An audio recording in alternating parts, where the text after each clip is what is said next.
NIPINI may som sagi dunia ding Jeremiah alian som sagi aneu nga pangyan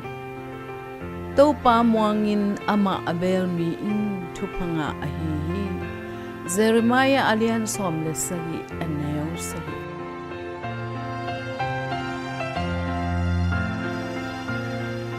Zungthuk Kha Leimai tang kilam je athei mi pil Douglas Ken in tul ni le som ni le nga kuma gam kang lian pi atwak Los Angeles copy I kim le pam teng avel changin lamdang asak ma khat om hi in pikang te mo to tor gop te geya singkung te hing sil sialin na om hi to singkung tampi ma pen luang kungol pi le hiang lian pi nein te lega azong na om hi bangjida na hitam singkung te pen akiswan hit phal bi ni ve hit changin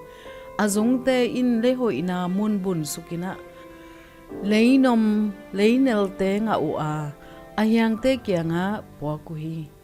to hangin mei ka thun changin nang zo pa hi khen gen na a to panin ka thei hiak pen Zungthuk Kha le chin nung ta zo ding chi thu hi chi he nun tang na sunga mei kwang tok ki bang hak sat na I to alai tak iup na zung to ki bang ding hi kha to ki sai kha nun tang na zung te Chris le ama I na sunga thuk takin khale hang gun ge ya ki swan singkung bang hi a lui ge ya azung a kha hi ate te hing den a hi manin nisa ki talohi tatsal lawin ga den a hi manin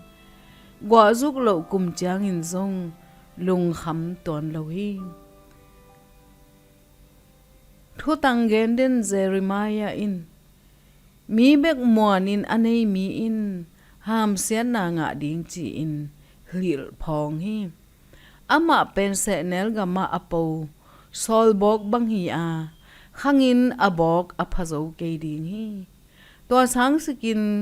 kwa ma ten lo na chigam keugo gama ama ateng ding hi chi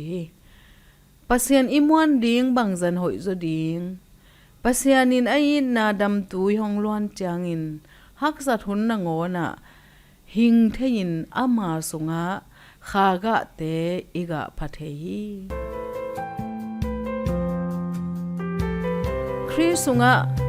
bangza in Zungthuk Kha khin na yam nakpi sitel na thuak lai tak Topa bang chimuan ding na hi yam kongit pa o kakim ka kyanga leitung akang tum to akibat lai takin nang ma hong muang zo sakta